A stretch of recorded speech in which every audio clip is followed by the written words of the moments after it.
یہ radio Pakistan pod cost ہے۔ السلام علیکم سامعین ناظرین، ریڈیو پاکستان کے news and current affair channel پہ میں ہوں آپ کا میزبان مدثر حسین۔ سامعین وکرام، آج کے پروگرام میں ممبر قومی اسمبلی انجینئر صابر حسین قائم خانی صاحب کے ساتھ خصوصی گفتگو کریں گے، ان کے حلقے کے حوالے سے بات کریں گے، ان کی سیاسی زندگی کے حوالے سے بات کریں گے اور موجودہ جو سیاسی حالات ہیں ان کے حوالے سے بات کریں گے۔ بہت بہت شکریہ صابر صاحب، آپ نے اپنا قیمتی وقت دیا ریڈیو پاکستان کے لیے۔ بہت شکریہ ریڈیو پاکستان کا بھی، اور خاص طور پہ مدثر صاحب آپ کا، آپ کی پوری ٹیم کا، اور جن سے میری ملاقات ہوئی بھی آپ کی ٹیم سے، آفیسرز کے، ان سب کا جس طرح خوش آمدید کہنے کا انداز تھا اور جو انہوں نے محبت دی، اس کا بہت شکریہ۔ بہت بہت شکریہ صابر صاحب۔ سب سے پہلے یقینی طور پہ ہم ایک سیاستدان کی حیثیت سے آپ سے ایک سوال ضرور پوچھنا چاہیں گے، کیونکہ ہر سیاستدان کے پیچھے ایک طویل زندگی ہوتی ہے، اسٹوڈنٹ لائف ہوتی ہے، سیاست کے آنے سے پہلے دیگر جو سوشل ایشوز ہیں، ذاتی زندگی کے معاملات ہوتے ہیں، وہ بھی ضروری ہوتے ہیں اور یقیناً وہ ایک حصہ ہوتا ہے سیاست کا۔ تو سب سے پہلے سامعین اور ناظرین یہ سننا بھی چاہیں گے کہ صابر حسین قائم خانی سیاست میں آنے سے پہلے کیا تھے اور ان کا سیاست کی طرف توجہ کیسے بنی؟ اچھا دیکھیں، سب کی طرح میرا بچپن بھی ایک عام بچے کی طرح، لیکن شرارتوں سے بھرپور، اسپورٹس سے بھرپور۔ میرا تعلق سندھ کے ضلع بدین سے ہے اور وہاں پہ اسکولنگ ہوئی میری، پرائمری میں پڑھا، اس کے بعد وہاں پہ ہمارا ایئر فورس کا ماڈل اسکول تھا، پی ایف ماڈل اسکول بدین، وہاں سے پڑھا۔ اسی دوران میٹرک میں سے پہلے جتنی اسپورٹس کھیلی تھی کھیلی، جو گیم بچوں کے ہوتے ہیں سب ہم نے انجوائے کیے، اور وہ بڑے مزیدار گیم تھے، ان کو ہم چاہ بھی رہے ہیں۔ میں نے لطیف آباد سے جب سے میں ممبر بنا ہوں، میں نے کوشش کی ہے کہ ان گیمز کو، بلکہ اب تو یونیسیف بھی اس کو پروجیکٹ کر رہی ہے کہ جو ایسے گیمز روایتی ان کو کھیلا جائے۔ پھر میں میٹرک میں ہی تھا تو میرا انٹریکشن ظاہر ہے کہ ہمارے یہاں ایم آر ڈی موومنٹ چلی 83 میں، تو کئی دوست میرے پیپلز پارٹی کے تھے، ہم چھوٹے تھے تو ان کی ہم دیکھتے تھے، انہوں نے جس طرح ایک سیاسی جدوجہد کی، تو سیاست کا شوق تو ان کو دیکھ کے تھا ہی، کچھ وقت ان کے ساتھ بھی گزارا۔ لیکن پھر جب میرا اس زمانے کی مہاجر کو موومنٹ اور آج کی متحدہ موومنٹ سے انٹریکشن ہوا، تو وہاں مجھے زیادہ اپنی دلچسپی اور اسکوپ نظر آیا، اور پھر میں اس میں اس وقت سے ہی، مطلب میٹرک کے دوران ہی شامل ہوا، اپنی جدوجہد شروع کی، پارٹی کے لیے کام کیا۔ پھر حیدرآباد شفٹ ہو گئے تو وہاں پہ بھی کام کرتے رہے۔ ہمارے یہاں اسٹوڈنٹ لائف سے پالیٹکس میں جی بالکل بالکل، اور مطلب ہمارے یہاں مطلب ایم کیو ایم کا نظام اور سسٹم ایسا ہے کہ وہیں ایک کارکن لیول کا آدمی اس لیول پہ پہنچ سکتا ہے۔ اسٹوڈنٹ لائف سے لے کر اب تک صرف ایک ہی پارٹی کے ساتھ وابستہ رہے، دیگر کسی پارٹی کے ساتھ نہیں، الحمدللہ ایک ہی پارٹی، مجھے فخر ہے کہ جو میں نے چوائس کی اس چوائس میں کائم ہوں۔ اب تک بھی میرا ضمیر اور میرا دل یہ کہتا ہے کہ آج بھی اگر ملک کے لیے کوئی خدمت میں کر سکتا ہوں تو متحدہ گورنمنٹ پاکستان میں رہ کے ہی کر سکتا ہوں۔ صابر صاحب، ایک چیز ضرور پوچھنا چاہیں گے، آپ کا تعلق کہ پسماندہ ضلعوں میں شمار ہوتا ہے بدین، اور وہاں سے تعلق ہے، آپ بچپن آپ کا وہاں گزرا، جوانی آپ کی وہاں گزری، لطیف آباد حیدرآباد سے آپ ممبر قومی اسمبلی منتخب ہوئے، متحدہ قومی موومنٹ سے آپ ممبر قومی اسمبلی ہیں، تو آپ کیا ایشوز کو سمجھتے ہیں؟ کیونکہ متحدہ قومی موومنٹ میرے خیال میں وہ سیاسی جماعت ہے، وہ ہر دور حکومت میں پارٹ ضرور رہی ہے گورنمنٹ کا، تو آپ سمجھتے ہیں کہ آپ نے مقامی لوگوں کے، اپنے حلقے کے، پسماندہ ضلع کے لوگوں کے مسائل حل کرنے میں بھرپور کردار ادا کر لیا ہے؟ بالکل، میں اس لحاظ سے اپنے آپ کو، اپنے ضمیر، دیکھیں سب سے پہلے تو آدمی اپنے ضمیر کو مطلب جواب دہ ہوتا ہے، اور میں نے یہ سمجھا اور دیکھا کہ جب بھی ہمیں کوئی پوزیشن ملی تو ہم نے اپنے حلقے کے لیے بہت زیادہ کام کیا، اور یہ فخر رہا کہ ہمارے حلقے کے لوگ بھی چاہتے ہیں، ورنہ اس طرح ایم کیو میں 3 بار کسی کو نمائندگی نہیں ملتی۔ یہ حلقے کے لوگوں کا پیار، محبت، عزت ہے، کارکنوں کی دی ہوئی عزت ہے کہ میں ممبر بنتا ہوں۔ اب میں نے یہ دیکھا پسماندگی کہیں ایک قوم، ایک علاقے سے منسلک نہیں ہے۔ پسماندگی اگر بدین کے دور افتادہ علاقوں میں ہے کہ جہاں لوگ ننگے پاؤں ملیں گے، ان کے پاس غربت ہے، ان کا معیار زندگی ایک جو انسان کے قابل ہے وہ نہیں ہے، پینے کا پانی صاف نہیں مل رہا، صحت کی سہولت نہیں مل رہی، اور بچہ پڑھنا چاہتا ہے تو اس کو اسکول نہیں مل رہا۔ تو ہمارے یہاں بھی شہروں میں بھی یہ مسائل اسی طرح موجود ہیں کہ غربت بھی ہے وہاں پر لوگوں کو پڑھائی کے وہ موقع نہیں ملتے، وہاں پر روزگار نہیں ملتا، جس کی وجہ سے من حیث القوم اور ملک ہم اپنے اس کو فیس کر رہے ہیں۔ بلکہ اگر تازہ اعداد و شمار دیکھیں تو ہم 21 کروڑ کی آبادی میں 7.5 کروڑ لوگ وہ ہیں جو غربت کے خط سے، اسٹینڈرڈ سے نیچے زندگی گزار رہے ہیں۔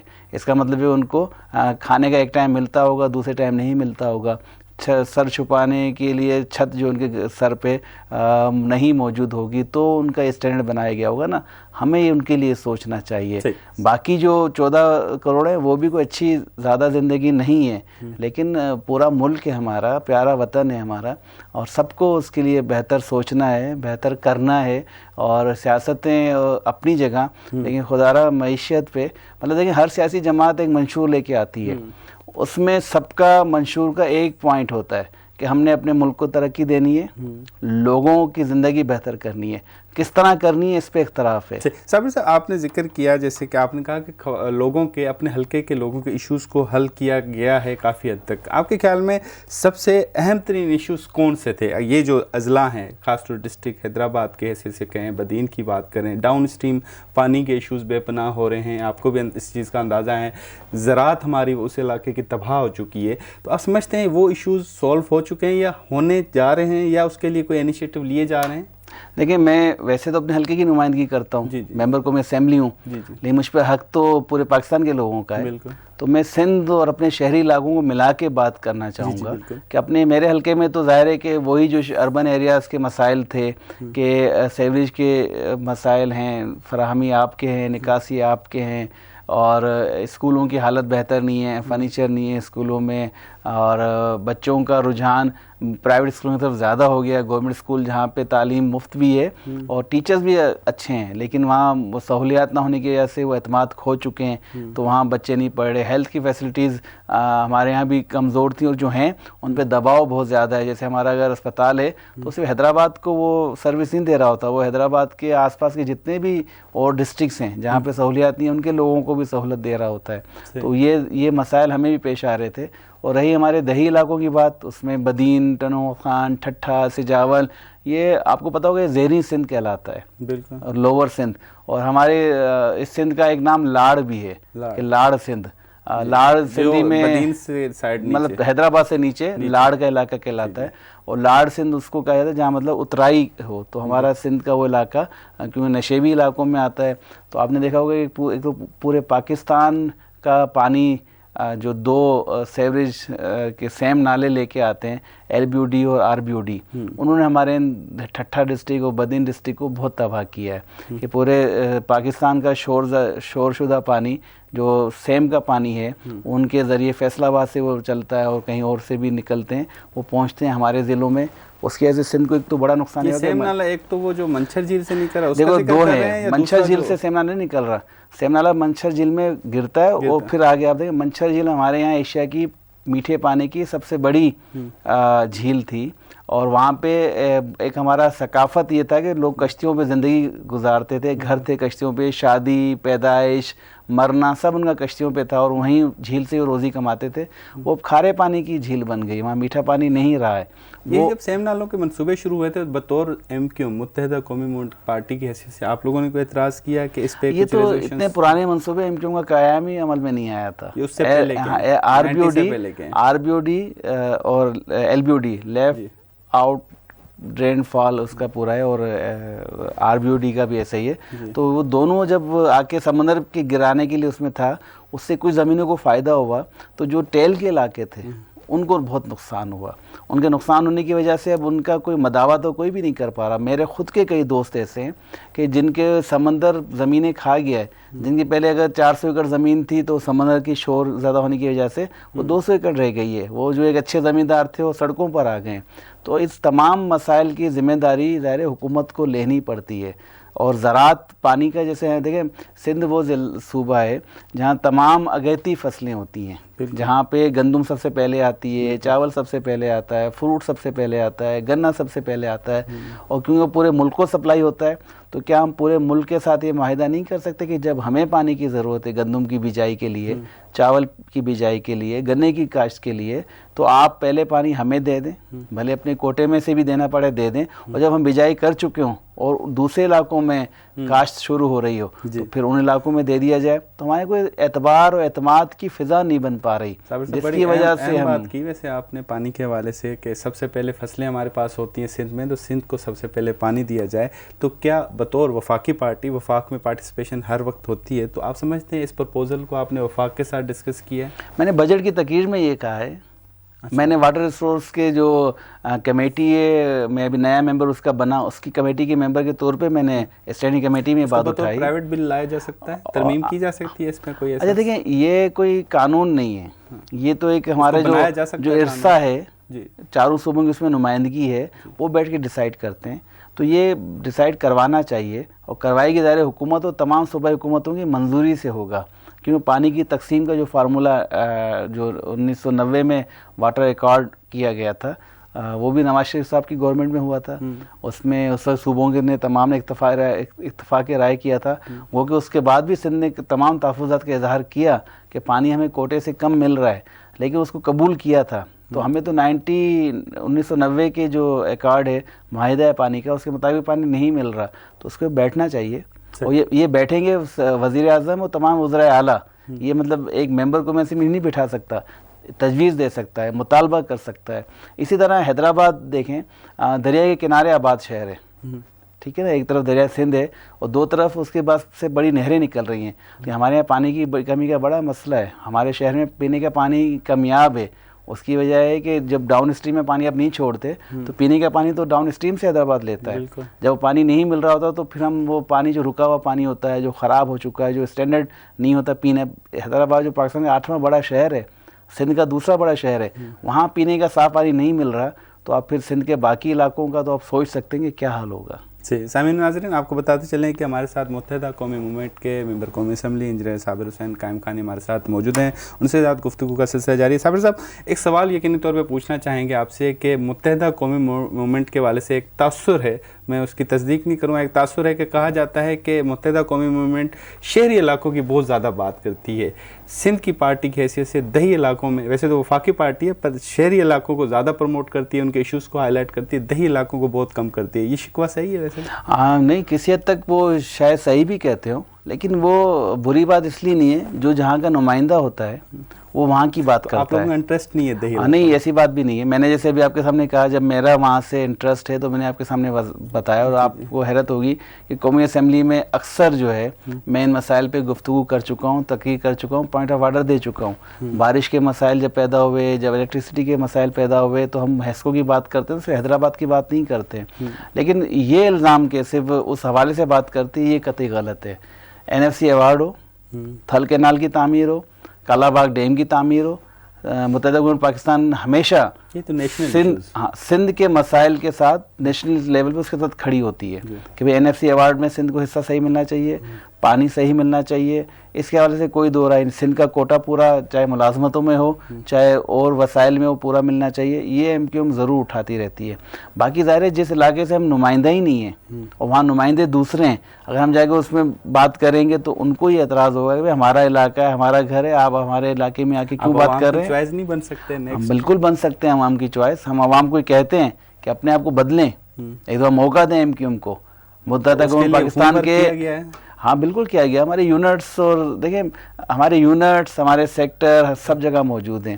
ابھی الیکشن میں بھی جو نمائندے کھڑے کیے MQM نے، وہ پیپلز پارٹی کے بعد سب سے زیادہ نمائندے MQM کے کھڑے تھے لوکل گورنمنٹ کے الیکشنز میں، کہیں جیتے کہیں ہارے، اور جو جیت اور ہار ہے وہ آپ کو پتہ ہے کہ ایک متنازع بن چکی ہے کہ صرف MQM ہی نہیں، مسلم لیگ نون نے بھی اور JUI نے بھی سندھ میں ہونے والے بلدیاتی الیکشن پہ، GDA نے بھی، GD تو خیر اپوزیشن پارٹی میں چلی گئی نا، میں تو حکومت کی اتحادی پارٹی کی بات کر رہا ہوں کہ جمعیت علماء اسلام فضل الرحمان، مسلم لیگ نون میاں نواز شریف اور MQM نے بلدیاتی الیکشن جو سندھ میں ہوئے ان پہ انتہائی تحفظات کا اظہار کیا کہ وہاں جو ماحول بنا، الیکشن کمیشن نے جو غلطیاں کی، پھر جو انتظامیہ کا رویہ تھا وہ مناسب نہیں تھا، اور یہ پھر GDA نے بھی اور آزاد امیدواروں نے بھی کیا ہے۔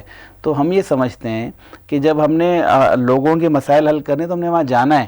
اچھا، لوگوں کے اندر ایک الگ سی چیز ہم نے پیدا کر دی، وہ سمجھتے ہیں کہ MQM سے شہری علاقوں کی جماعت ہے، اس تاثر کو ہم ختم کرنا چاہتے ہیں۔ ہم وہاں لوگوں میں ملتے بھی ہیں، جاتے بھی ہیں، الیکشن سے پہلے میرا بھی ظاہر ہے کہ جس برادری سے تعلق ہے وہ برادری اندرون سندھ کافی رہتی ہے، تو میں اپنے لوگوں کی سپورٹ کے لیے، اپنے لوگوں کے فیور کے لیے میں ان علاقوں میں گیا کہ میری جماعت کو ووٹ دیں، تو وہاں میں نے دیکھا کہ لوگوں میں ایک دلچسپی تو ہے، لیکن وہاں ماحول ایسا بنا ہوا ہے وڈیرہ شاہی کا، جاگیردارانہ سسٹم کا، کہ وہ ڈرتے ہیں، کہتے ہیں آج اگر آپ کا ساتھ دیں گے تو کل ہم پہ کیسز بنیں گے، کل ہمیں پولیس کے ذریعے ہراساں کیا جائے گا, کل ہمارے ساتھ زیادتی ہوگی تو پھر آپ کہاں ہوں گے.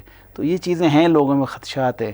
لیکن میں آپ کے ذریعے پیغام دینا چاہوں گا کہ اگر آپ کو اپنی حالت بدلنی ہے تو آپ کی چوائس اگر متحدہ گورنمنٹ نہیں بھی ہے تو آپ کو نمائندہ ایسا چننا چاہیے.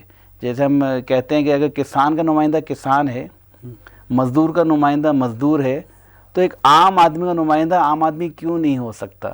ایک عام آدمی جو غریب ہے, لاچار ہے, مجبور ہے, مسکین ہے, اس کا نمائندہ ہر وقت سندھ میں وہ کیوں آتا ہے جو وڈیرا ہے, جس کے پاس ہزاروں ایکڑ زمین ہے, جس کو ان مسائل کا سامنا ہی نہیں کرنا پڑتا جس سے وہاں کا رہنے والا گزر رہا ہے. پینے کا صاف پانی نہیں مل رہا, صحت کی سہولتیں نہیں مل رہی, لیکن وہ تو سب چیزیں خرید پا رہا ہے, خرید کے وہ نمائندہ بن جاتا ہے, تو وہ کیسے آپ کے مسائل حل کرے گا؟ انجینئر صاحب آپ ہمارے ساتھ گفتگو کر رہے ہیں. سامعین کرام, آپ کو بتاتے چلیں کہ ریڈیو پاکستان کے news and current affair channel پر اس وقت انجینئر صابر حسین قائم خانی ہمارے ساتھ موجود ہیں. صابر صاحب, آخری حصے میں تھوڑی سی موجودہ سیاسی صورتحال پہ تھوڑی سی بات کرنا چاہیں گے. متحدہ قومی موومنٹ گورنمنٹ کے اتحادیوں میں شمار ہوتا ہے. اس وقت جو مشکل فیصلے کرنے پڑ رہے ہیں بائے مجبوری, کیونکہ IMF جو بھی معاملات ہیں سب گورنمنٹ نے اس حوالے سے وضاحت کر دی ہے, تو آپ سمجھتے ہیں اس مشکل فیصلوں کا عوام پر کس طرح کا افیکٹ پڑے گا, اور عوام اس کو اب کیسے ایکسیپٹ کرے, کیونکہ جو حالات ہیں اس وقت موجودہ؟ بہت برا اثر پڑ رہا ہے عوام پر.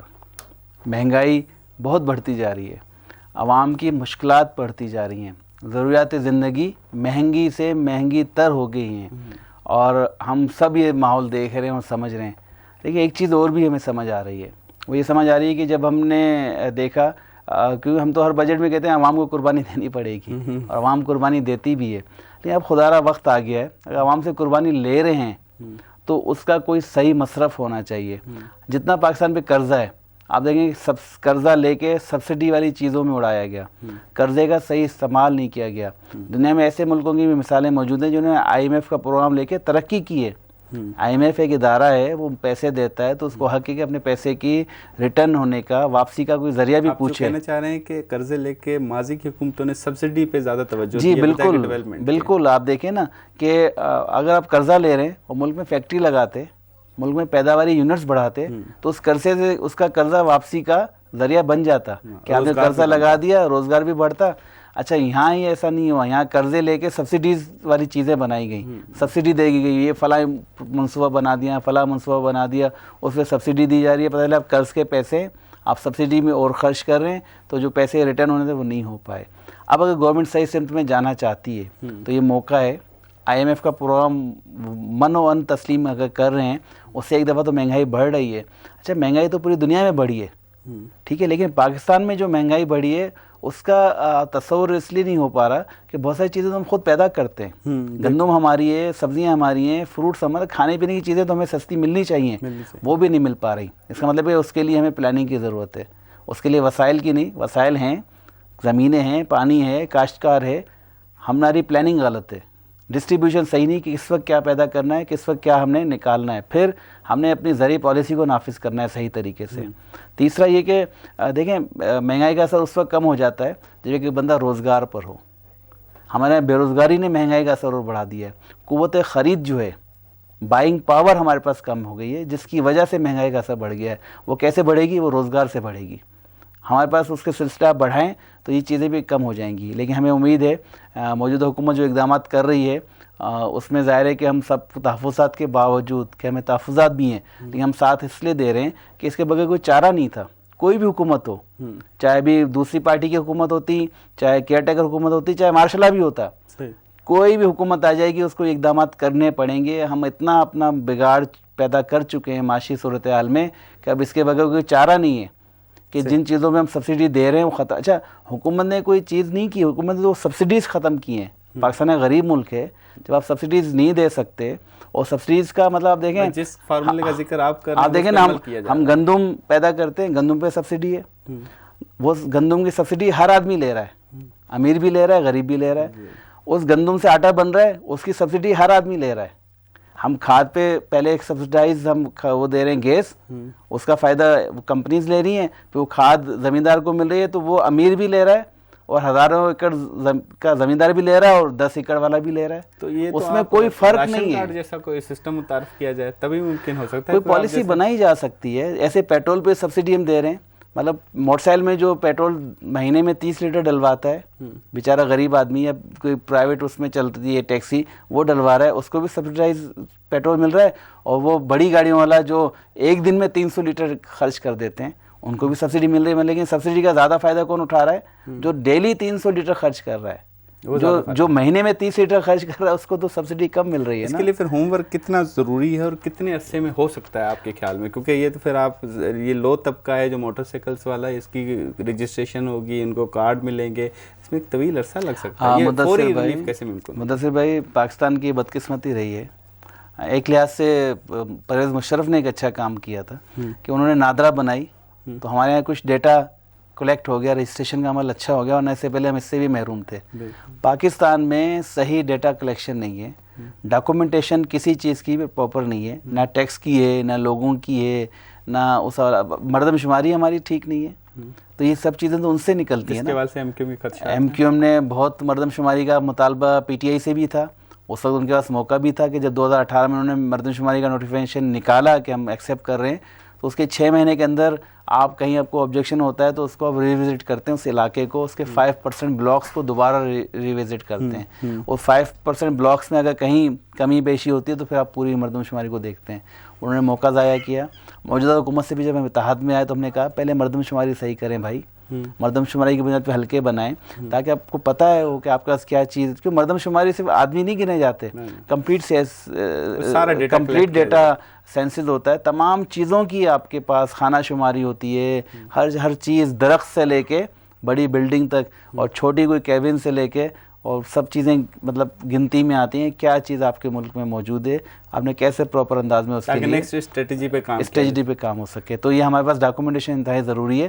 میں آج پھر یہ کہوں گا کہ حکومت کو صحیح سمت میں جانا ہے تو پہلے تو اپنی عدد و شمار ٹھیک کرے, اپنی ڈاکومنٹیشن کو اچھا کرے, اس کے بعد ایک واضح پالیسی بنائے. ہم سب سیاست کریں, سینسس کی بھی ہم سب سیاست کرتے رہیں گے, لیکن معیشت پہ اب سیاست نہیں کریں, کیونکہ معیشت کا ڈائریکٹ اثر جو ہے, دیکھیں روس کتنا مضبوط ملک نظر آتا تھا, جب اس کی اکنومی ختم ہونے لگی تو ملک کو نقصان ہوا. ہم چاہتے ہیں کہ ہماری مسلح افواج اتنی قربانیاں دے رہی ہے, ہماری عوام اتنی قربانیاں دے رہی ہے, اس کو ضائع نہیں کیا جائے, اکانومی کو بہتر کیا جائے, تو آپ دیکھیں گے کہ ہم مضبوط ملک بن جائیں گے. اچھا, اس کا اثر صرف ہمارے اوپر نہیں ہو رہا. پاکستان کمزور ملک بن گیا تو آج انڈیا میں مسلمانوں پہ بھی ظلم ہو رہا ہے. پاکستان جو ہے کمزور چلا ہو گیا تو آج کشمیر کی بھی حیثیت جو ہے انڈیا کو ختم کرنے کا موقع مل گیا. کیا آپ سمجھتے ہیں کہ اگر پاکستان مضبوط ہوتا اکنامکلی تو کیا آج انڈیا اقدامات کر سکتا؟ ہم انڈیا کا ناختہ بند کر سکتے تھے.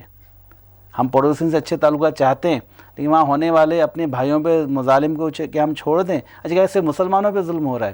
انڈیا میں تو ہر اس اقلیت پہ ظلم ہو رہا ہے کہ جو تھوڑی کمزور ہے, عیسائیوں پہ ہو رہا ہے, جی ہندو اپنی کمیونٹی کے اندر, عیسائیوں پہ ہو رہا ہے, مسلمانوں پہ ہو رہا ہے, سکھوں پہ ہو رہا ہے, اور وہ جو آپ کہہ رہے ہیں لو کاسٹ جن کے اندر ویسے ہی وہ ذات پات کا معاشرہ ہے. ہندوستان جو ہے ذات پات کا معاشرہ ہے, وہاں یہ بڑا تصور ہے کہ اس کے پانی کے گلاس میں وہ نہیں پیے گا, اس کے ساتھ وہ نہیں بیٹھے گا, قبرستان الگ ہیں, کھانے پینے کی جگہیں الگ ہیں, بیٹھنے اٹھنے کی جگہیں الگ ہیں. تو وہاں ان کے ساتھ بھی شیڈول کاسٹ جن کو کہتے ہیں یا جو دلت ہیں, جو ان کے پاس سب سے بڑی آبادی ہے, ان کے ساتھ بھی زیادتی ہو رہی ہے. تو یہ وہ سب کیوں کر پا رہا ہے کہ اس کو کوئی چیلنج کرنے والا نہیں ہے. اس کو چیلنج پاکستان کر سکتا تھا, پاکستان کر سکتا ہے, پاکستان کرے گا جب پاکستان خود مضبوط ہوگا. تو انشاءاللہ کشمیر کے مسلمانوں پہ بھی مظالم کم ہوں گے, کشمیر بھی پاکستان کا حصہ بن جائے گا, خود بخود بن جائے گا. آپ چائنا کو دیکھیں, ہانگ کانگ کے مسئلے پر چائنا کا کتنا بڑا مسئلہ تھا یو کے کے ساتھ, لیکن چائنا جب مضبوط ہوا تو ہانگ کانگ خود اس کی جھولی میں آ کے گر گیا. آج تائیوان بھی ایک وقت آئے گا کہ چائنا کے ساتھ ملنے پہ مجبور ہو جائے گا. بہت اچھی بات کی صابر صاحب آپ نے کہ معاشی طور پہ ہمیں بہت زیادہ مضبوط ہونا ہوگا, اور اس کے لیے مختلف اقدامات کرنا تمام ضروری ہے. بہت بہت شکریہ صابر حسین قائم خانی صاحب, آپ نے اپنا ریڈیو پاکستان کے news and current affair channel کو بہت اپنا قیمتی وقت دیا. سامعین ناظرین, آپ کو بتاتے چلیں کہ آج کے پروگرام کے پروڈیوسر تھے اسد اللہ خان, ایگزیکٹو پروڈیوسر عبدالرؤف خان, اس کے ساتھ اپنے میزبان مدثر حسین راجپوت کو دیجیے گا اجازت. اللہ حافظ. یہ ریڈیو پاکستان پوڈ کاسٹ ہے.